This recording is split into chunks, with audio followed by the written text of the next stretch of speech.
Oh, hey there. It's that time again to take a very cynical look back at the latest episode of SmackDown. And before we start today, we got ourselves a wonderfully updated version of the song, of the theme song. So let's, without any further, let's get on with the song. And a 1, and a 2, and a 1, 2, 3. Lip really loves wrestling. He likes to talk about it too. If you like to watch wrestling like he do, come and join us on the wrestling show. On the wrestling show. On the wrestling show.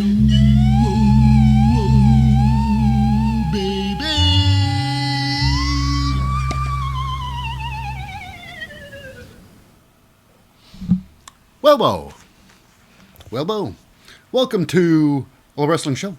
I'm your most fickle host, Lip Hazlewood, and this is a very cynical look back at the latest episode of Representing the WWE and live from the Desert Diamond Arena in Glendale, Arizona. It's a Friday Night SmackDown. This episode is, of course, the road to Fastlane. That's right, Fastlane's coming up very soon. But before we dive into the show, just a quick shout out, a quick one to the non-competitors. That's right, the non-combatants. First and foremost, representing the authority figure, it's Adam Pearce. Next, there's actually nobody doing any pre-match interviews today. It's a very interesting day in SmackDown because there's very few, nothing much happening. After all, there's a huge shakeup that happened in the WWE, but we won't get into that much. We just get into the show itself. I mean, I'm just saying there's not much happening in today's show.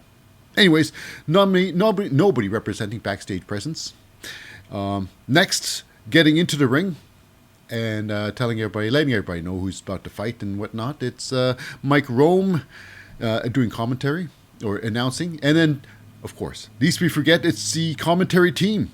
They're the play-by-play guys, the hosts, and I even call them the narrators of the whole damn show. They are the team of a three-man team. This is the heavy team today. First of all, he is a man with impeccable style. The very extremely handsome. He is the very reliable Corey Graves. Backing him up, Corey refers to him as a KP, but we all know him KP as the very enthusiastic Kevin Patrick. And I guess co-hosting is, of course, the man with over 25 years of experience. And on his second show, because he's with Wade Barrett on Monday Night Raw, it is Michael Cole. The Michael Cole. Now, without any further ado, let's get on with the big show. Or should I say, what show is it today? I don't know. It's 3 matches. And it's a road to, Fastlane. So how are you... Okay, another thing. Who's not here today? Who's not at Friday Night SmackDown? Who should be there like champions? We don't have... the tag team champions aren't there? That's right. Not Bloodline. It's the Judgment Day. I made a pie. That's right. They're not there. They say they run the WWE, but they've been on SmackDown like once. So no Judgment Day, no Tag Team Championship presence, and also no Heavyweight Champion. That's right. No Universal Champion.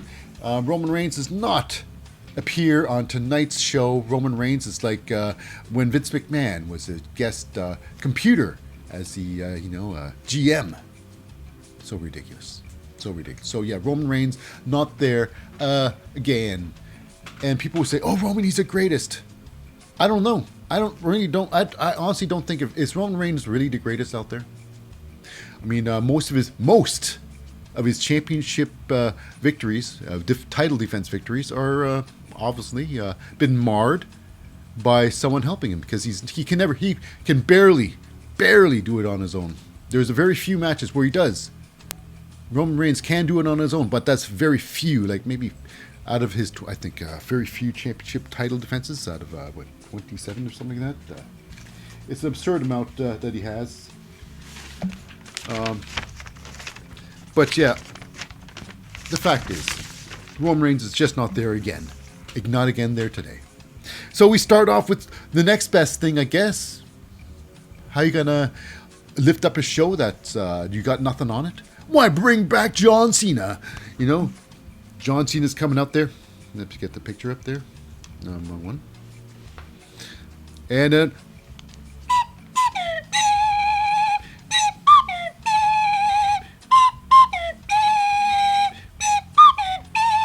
that's John Cena's music, played by me. 100% accurate, you know. That's how it's usually done on the slide whistle. Anyway, so John Cena's out there and, well, he recaps his entire career back as, you know, I'm John Cena. Hi, everybody. I'm John Cena. The things I've done while I was back in the WWE, you wouldn't believe it. I wouldn't believe it, too. I told my best friend, Mike Rowe. He didn't believe it either. Didn't say any of that, but he did recap his career, what he's been up to, all the costumes he wore.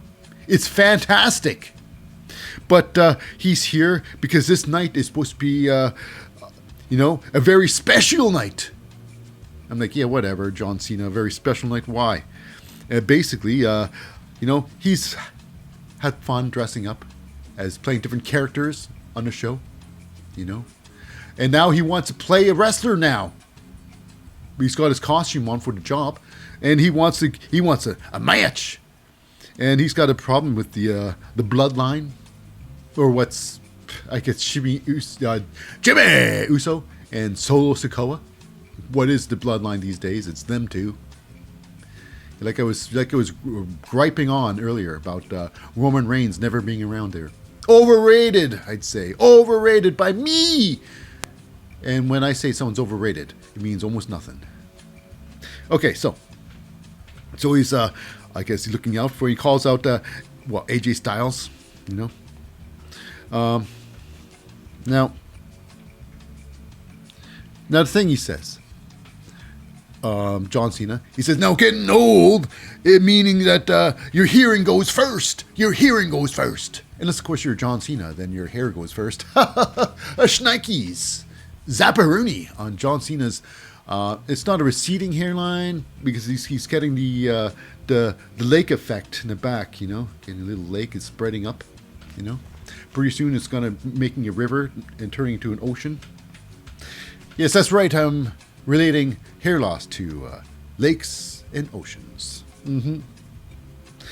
Okay, anyway, so John Cena's out there. He gets AJ Styles out there, and they're calling out the bloodline. The bloodline. Mm-hmm. Because they want a big full fight. And it's going to be a big old thing there. It's going to be fun. And, of course, we got ourselves Solo Sikoa and Jimmy Uso coming out there. They go out there like they're going to fight, but they don't fight. They just sneer at each other because this can't happen today. This can't happen today. John Cena, he doesn't fight on these shows, you know. It's very rare that John Cena fights at all. You know, I'm surprised he's actually going to do it in Fastlane. You know, he's usually a SummerSlam WrestleMania man. A WrestleMania. Anyways, they walk off, and it's just not over now. John Cena demands from Adam Pearce that they have a match. Toot sweet. Meaning right away. Or very sweet. Because if it's toot sweet, it's almost too sweet, baby. So yeah, AJ Styles ready to dump the old Good Brothers for John Cena. Mm-hmm. Because the Good Brothers won't have anything to do with the bloodline, because they're too afraid. We're the Good Brothers. We're too good to take on the bloodline. I don't know. So then here we go. Our next match coming up. It is our first match, actually, representing the Luftwaffe. I call them Luftwaffe because I'm a retard. They are called the LWO, Latino World Order. And with them, it is Santos Escobar representing, and Rey Mysterio. And with them, it's Zelina Vega.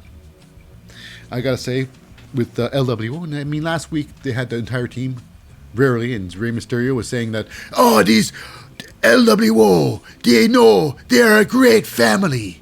They show me what a real family is like. But then again, look at this. Just 3 of the 5 members are here today. Nice family. Nice a family. And also, Rey Mysterio. You know, he's getting up there in age. He's maybe 70 years old right now, Rey Mysterio. You know, he looks like a sly 50. And his body, now he's not complete, he's not fat, he's not a potato, even though he looks sort of like Mr. Potato Head, you know. He's got that kind of the weird shaped torso, and he's got muscles on his arms, and he's got these little toothpick legs. But Rey Mysterio found out the positivities of, how would you say, body modification, what gear? Body modification gear. So his legs are thickened up by his pants. It's hilarious because he's wearing this. You can tell he's wearing these underpants. These really thickening pants he's wearing on the bottom because it looks like a lot of things. He looks like he's wearing some sort of diapers underneath his wrestling trunks. You know, it looks sort of hilarious. Rey Mysterio doing whatever he can to thicken up his chicken legs. He's got these chicken legs. Now, I've done, criticizing the holy shit out of Rey Mysterio. Now, who are they fighting? Who are they fighting? What? It's new Street Profits, being led to the ring by Bobby Lashley. And basically, it is Bobby Lashley's private party. And who's involved? It is, it's obviously Street Profits. Angelo Dawkins BBS. He's got the basketball shorts. Angelo Dawkins, will always have the basketball shorts. That hill he's willing to die on. It's so ridiculous. And a Montez Ford. No, what about this match here? The first match was about 10.5 minutes. There's only 3 matches in this night.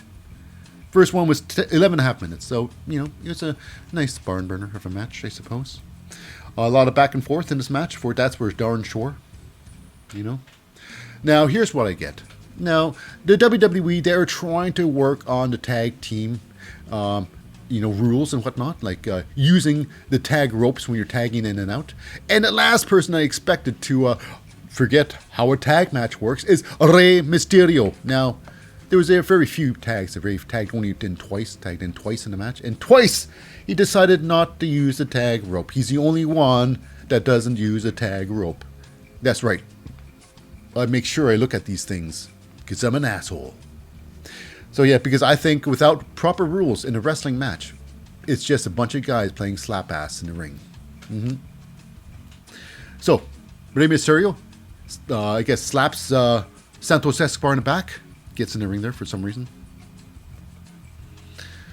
But it gets hilarious. This match is hilarious. Now, Rey Mysterio, he does his sliding splash, I should say. He midget tosses himself, slides himself out of the ring there.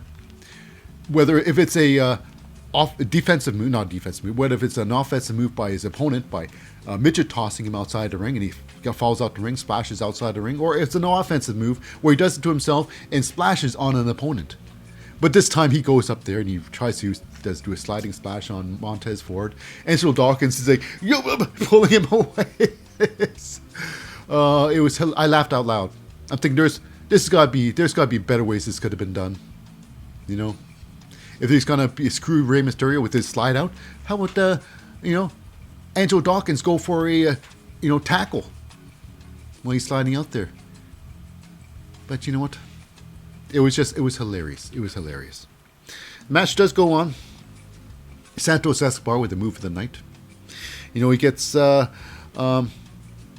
believe Montez Ford. It's Hurricanrana right off the top rope. They're both standing on the top rope, and he jumps even higher. Hurricanrana. Thank you very much. Very, very good. Now, also, like I say, Rey Mysterio. Tag rope? What tag rope?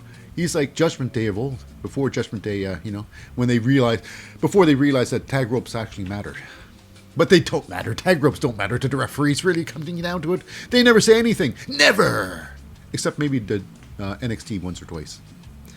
So yeah, Rey Mysterio, he goes up against the Angelo Dawkins. He turns things around, he gives him a nice old sky high power bomb, goes for the pin.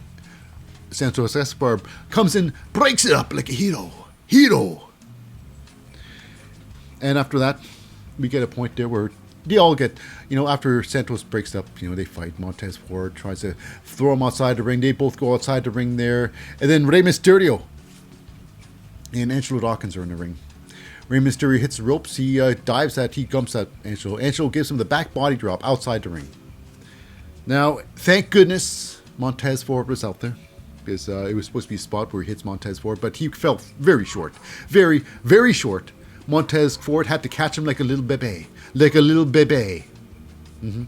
So Montez Ford saved the day.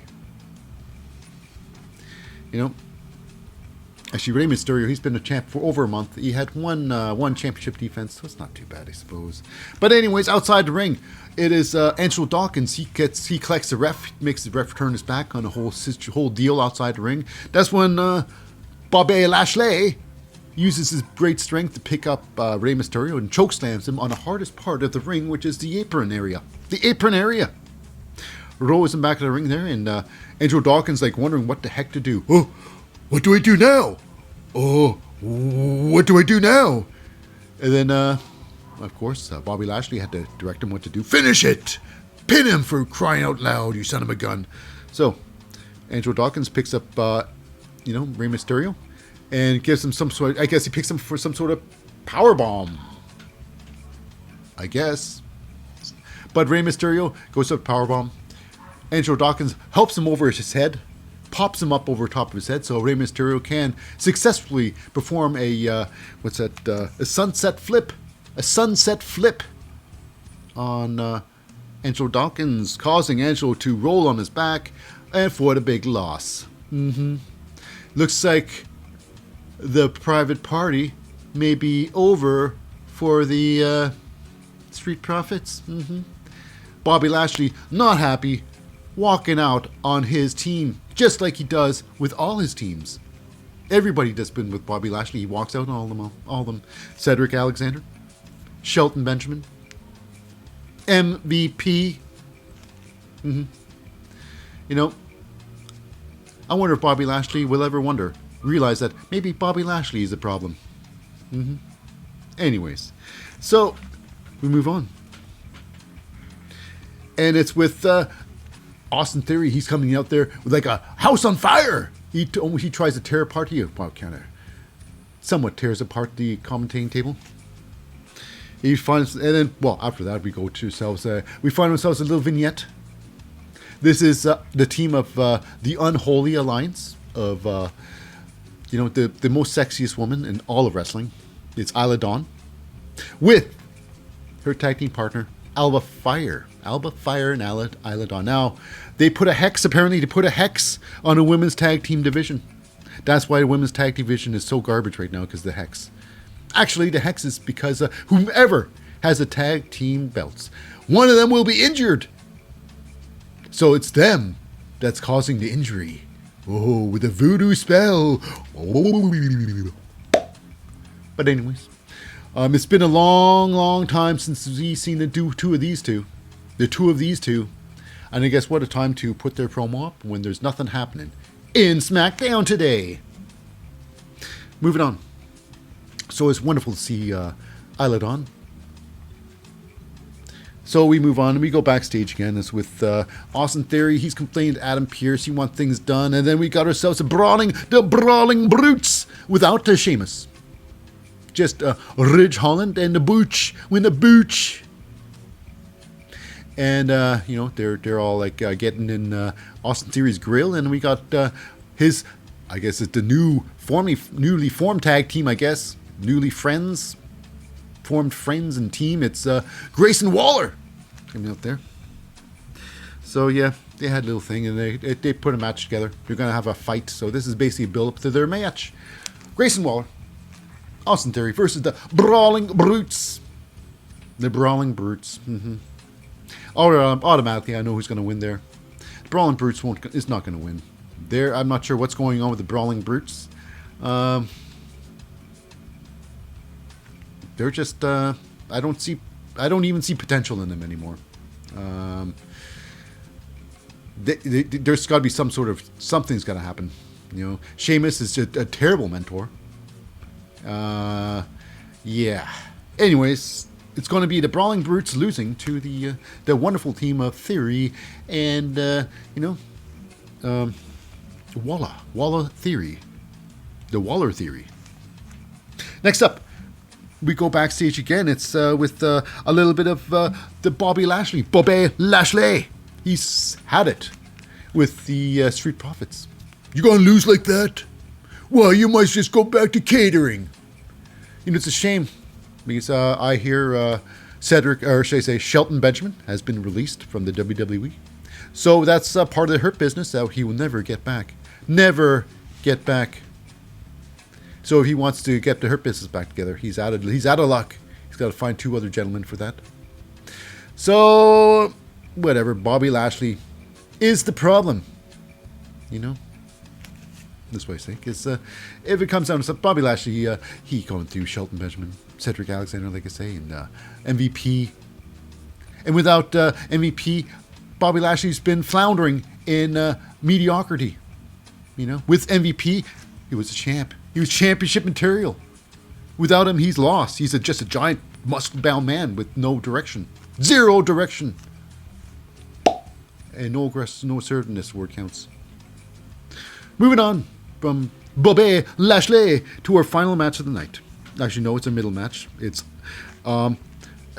this one here actually is legitimately. There's 3 matches. This is legitimately mid-card. This is a legitimate mid-card match. This is halfway. This is a middle match, mid-card match. It is the women's championship match. They couldn't even give this one the main event. They couldn't give this the main event match spot.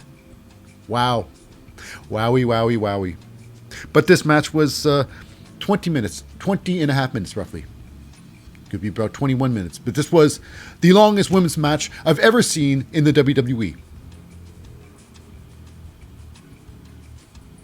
And it's between your champion, representing Damage Control, Iyo Sky, being escorted to the ring by the most sexiest woman in all of SmackDown. It's Bayley, with her wonderful ponytail intact, and the newly purpley pink hair of Dakota Kai. Backing up, actually watching the match ringside. So, well, Dakota Kai she was doing nothing. She's not helping at all. Anyways, how about this match? This match was very fast-paced. A very fast-paced match. Throughout the whole thing, they kept up a fast pace, a lot of back and forth in the match, give and take. But watching the match, coming to ringside to give a good watch was Charlotte Flair. Now, I'm assuming like Charlotte's here. Is there going to be some shenanigans going to happen? Are they going to be fighting in front of Charlotte, and they're going to be doing something in front of Charlotte, and the whole thing going to happen? Charlotte does get involved with the match, kind of, but not the way I thought it was going to happen. Let's move on. So yeah, Iyo Sky, showing that she's got one hell of a springboard dropkick. Not once, but twice she does that. Smashes a holy hell, stomps a holy hell out of Asuka in the ring there. Now Asuka is showing the world that, the women's division, we can do the superplex the proper way, which is on the top rope. The top rope suplex, although it's not really a suplex. It's more of a throw. I'd say it's a real suplex is like a slam. You pick them up and then you drop them down, like a nice slam. It's sort of like a drop slam. In my mind, that's how I see it. But they're just basically we just whipping them off. Very dangerous. Anyways, big move. Man, we got a point here where Bayley gets involved in the match by blowing that beautiful Bayley air into Asuka's face. I don't see why that's a distraction, but anyways, she's I guess she's just getting I guess she's feeling that Asuka, she's got no chance against Iyo Sky, so she's giving her a little relief, some real little relief. Breath of Bayley, that helps a lot, I would think. But however, it did help a lot. Asuka then does her dropkick off the top rope, a missile dropkick, right down to Iyo Sky. The match carries on. We got the weirdest spot. It would never have worked. It was sloppy at best. They managed to do the move. And the move was this. Asuka was outside the ring there, holding on, to this bottom rope. And then Iyo Sky does a sunset flip over top of her outside the ring, and it's supposed to be a power bomb outside the ring on the new soft 5-inch foam pads on top of the hard concrete. So Iyo Sky flips over and she lands so weirdly. She's landing vertically or horizontally. It's on her barely. And then eventually Asuka basically drops off the mat. It was a very lackluster, big spot. But way to ruin that spot. Anyways, to make the spot a little bit bigger, it's now Iyo Sky, she does this, they call it a moonsault off the top rope outside. Now, this is the same quote-unquote moonsault Charlotte Flair usually uses, and I'm constantly flicking quotes up there, because it's basically just a backflip. Doing a straight-up moonsault off the top rope, there are too many things can go wrong, but if you're going to go do a backflip, so you're going to land on your feet, nothing's going to happen, except you might put your feet directly into your opponent's face, but not if you land next to them, like Charlotte and Iyo Sky do. Very good. Don't be hurting your opponent. Work safe, regardless of how bad it looks to the live audience. So the match carries on. Asuka gets Iyo Sky into the traditional Asuka lock. Now eventually this gets so weird. The referee, he's laying down there, he's looking at what's going on, and they're moving, she's moving backwards. Iyo Sky's trying to get the ropes there by getting her foot down to it. Referee's like, it's so weird. Bayley ends up grabbing the leg of Iyo Sky over top of the body of the referee and pulling her to... It's like so hilarious. It's like, what is going on here? This is really poorly planned out. Anyways, that saved Iyo Sky from sure tapping out, because the referee got tapped on the buttocks. And he's like, oh, hey, thank goodness you're there. Oh, what? Her leg's there? Oh, and you had nothing to do with it. I'm sure. So that's that. Referee had it bought that excuse, hook, line, and sinker. But Charlotte didn't. She's like, oh no! She gets up from sitting next to the commentators, of Michael Cole, Corey Graves, and Kevin Patrick, and she leaves their area. She's saying nothing the whole time, even though I'm not sure why. Charlotte could have said a couple of things. I thought she was good with the microphone. Anyway, she comes down there and she labels. She knocks out some Bayley. Mm-hmm. Yeah. And Bayley didn't realize that before, but she was wearing some insanely high heels. Yep. Trying again. Anyway, so she gets knocked down. And because she's wearing high heels, she doesn't have good balance because she's not really good on heels. So she falls down. And then, however, Asuka, instead of taking advantage of this, thank you, Charlotte, now I can get back to work and win this match. She goes and she's looking at what's going on. Whoa, what's going on? After that huge, the Asuka lock was on there for quite a while. So Asuka checks out. So Asuka, she's looking out at what's going on in the background there. Iyo Sky runs and gives her the old double knees to the back of the head. And then off the top rope, it is over to moonsault by Iyo Sky. Her whipping moonsault. It's, I would say, the second best moonsault in the women's division. Mm-hmm. The best one goes to Tiffany Stratton, baby. The greatest moonsault ever. And the sexiest, too. Okay, moving on. We go backstage to this with Adam Pearce. Now, apparently, to approve this match with John Cena and AJ Styles, he has to go through Paul Heyman. Somehow, what? He has to go through Paul Heyman to okay everything. As a Paul Heyman so he had to do that. So I guess Adam Pearce has a contract, and Paul Heyman said, yes, here's a contract, but just make sure it's not for today. So, of course, John Cena's not going to fight today. Oh, it's a special day in SmackDown today. John Cena's going to be fighting. John Cena.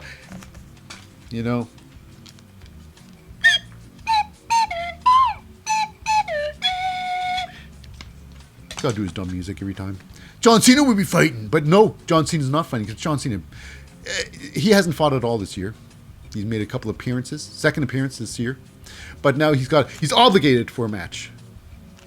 No, I could be mistaken. You know, he had a match. It was against Austin Theory.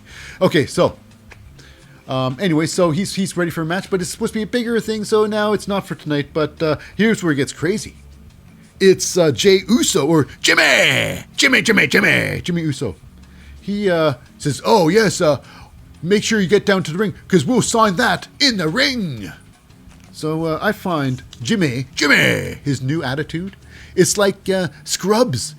I don't know if you know what Scrubs is, but Scrubs is an old TV series about doctors. And one guy, his name is Turk, Dr. Turk, I believe. And he's the Donald Faison character. This is Jimmy Uso doing Donald Faison's Turk. He's very blissfully, optimistic. For a person who wanted out, it doesn't matter. Jimmy! That's all I gotta say about him now. Jimmy! So now we go not backstage. We got a vignette there with the healing process of Elton Prince with Kit Wilson helping him along with his rehab. So yeah, one day, someday, probably we'll see Pretty Deadly at Payback, maybe at the earliest. But who knows?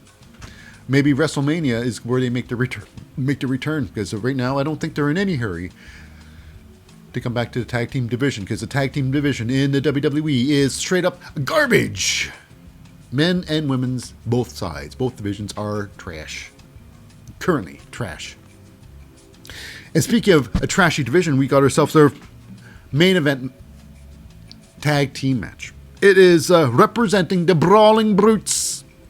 It's Butch and Rich Holland versus Austin Theory and Grayson Waller. That's right. So, nice match here. It was about 11 and a half minutes. It was okay. It was good. It was a barn burner. It was not bad. I mean, Asuka and Iyo Sky had the match of the night, even though it was a weird ending. But considering all things considering, they put in a lot of work. Iyo Sky with her first title defense. Oh my goodness, since she got it, number one in. It's been a long time. Anyways, we're talking about this match now. Now, the Brawling Brutes, it was a lot of fun. The tag was there, I guess, and they bent the rules when they could, and they had their beats of the Balor now. Sheamus, he did the 10 beats. He does the 10 beats of the Balor. He does it by himself. Now, a tag team, they got to do it synchronicity. They got to do it at the same time, so they do it, I guess.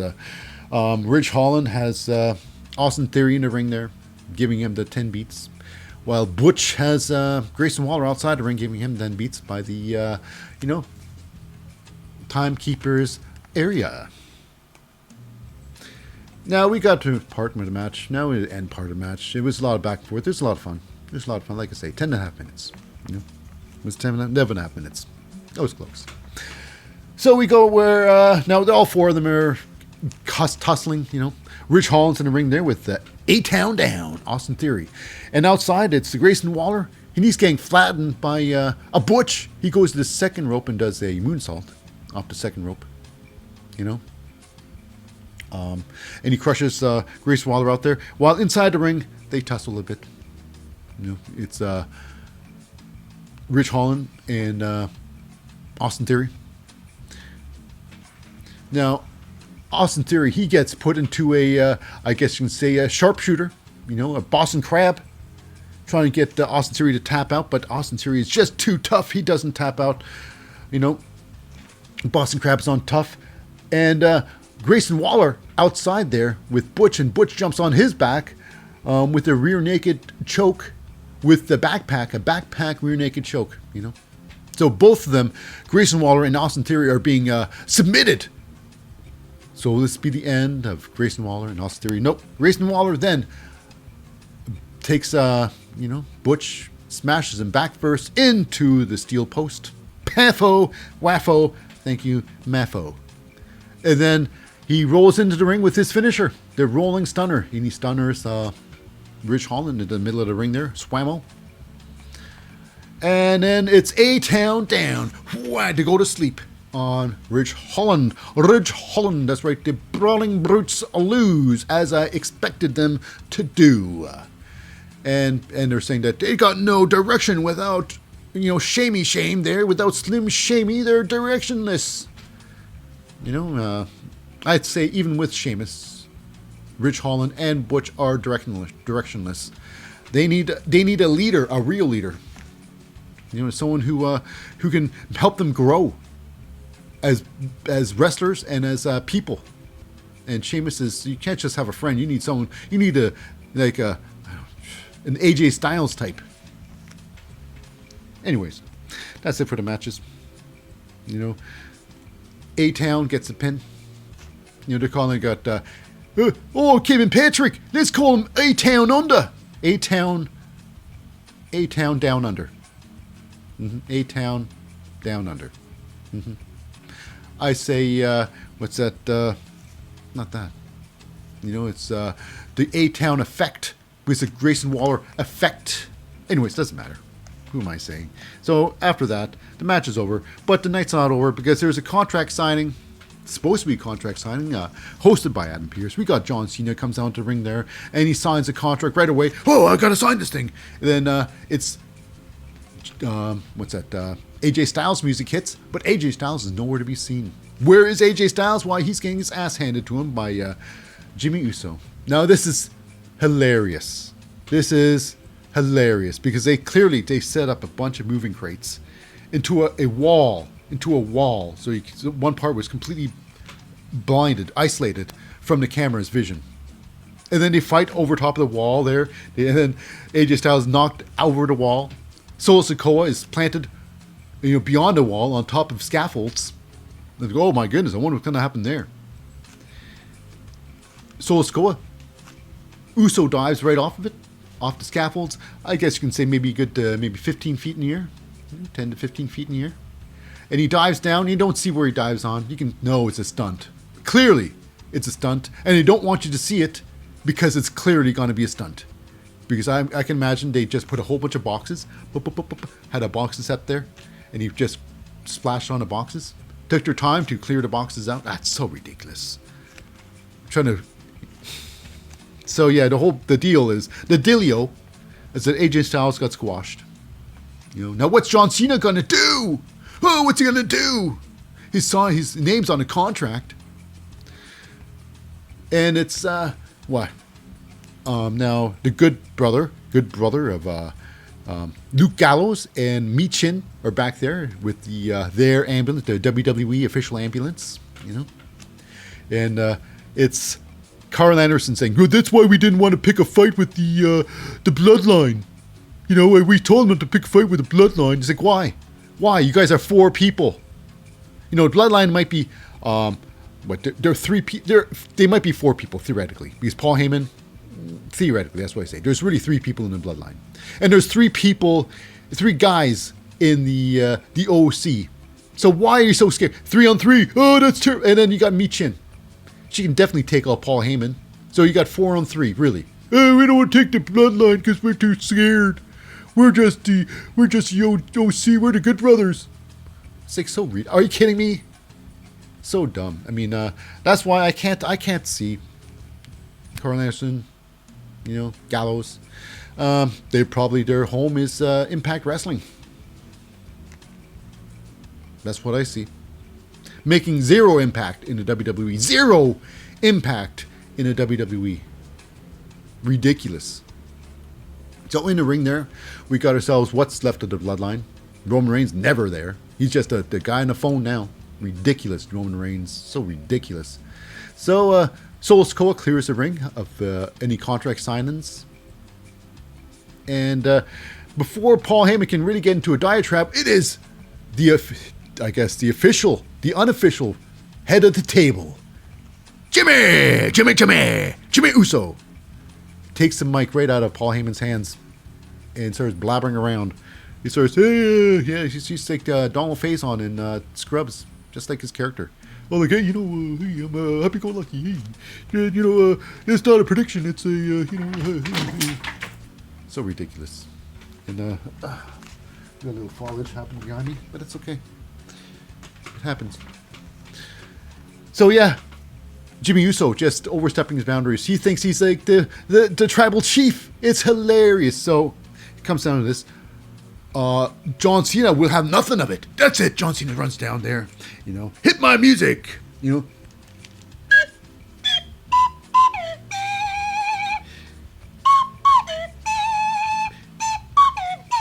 That's right. Gotta have his music every time. So John Cena runs down the ring. Solo Sikoa tries to head him off. Whoa, whoa, whoa. And he gets hit in the head there. John Cena charges the ring more. He takes out some Jimmy. Because Jimmy was saying stuff like, you shouldn't get involved with the bloodline. The bloodline. Talking for Roman. Well, I mean, someone's got to talk for Roman Reigns. He's never there. Never there. So anyways, John Cena's doing a good job taking out the Jimmy Uso and Solo Sikoa. Until, of course, it becomes a little bit overwhelming for John Cena. John picks up Solo Sikoa for his attitude adjustment to Double A, the Death Valley driver. But he gets super kicked in the face. But Jimmy! Mm-hmm. And then there's the 2-1-1 to Solo Sikoa, gives him the old Spike-oa. Mm-hmm. People were actually cheering for The Rock. The Rock. Rocky. Really? Really? Why would their bloodline want to come in and beat up the bloodline? Why would they want the bloodline's family to come down to help John Cena beat up his family? It makes zero sense. Let's go, Rock. Where's The Rock? Really? Come on now. Rock and Cena might be friends, but, bloodline's different. The story. Anyways, and then it's Jimmy Uso making a statement by splashing him not once, but twice. They really stretched the segment out. The splashes took a long time. And then the ending, of course. Jimmy, he signs a contract. Hands it to Solo Sikoa. He looks back at the wise man himself, Paul Heyman, who gives him the nod, okay, and he signs a contract. And then unthinkable, Jimmy Uso hands the contract back to John Cena. Mm-hmm. Now John Cena can have someone else sign a contract, so now he can get another partner. It's not John Cena can easily get someone else sign it. So who will be John Cena's new partner? Will it be Carl Anderson? Will it be Luke Gallows? Will it be Michin? All I know is before that happens, he plays on a contract and then splashes him one more time. One more time. One more time. John Cena. Mm-hmm. Poor John Cena.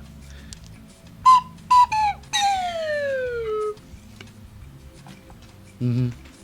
He gets squashed and who's going to be fighting the bloodline at the fast lane? I don't know. But that does wrap it up for this episode of SmackDown. And also concludes this episode of Wrestling Slow. Of the Wrestling Slow. I've been your host, Lip Hazlewood. Saying stay tuned for next time on the Wrestling Show for a brand new episode. So for anybody who stuck around to the very end of this episode, I hold a very special place in my heart just for you. So like I say, join us again on another episode, another time. I'm see you later.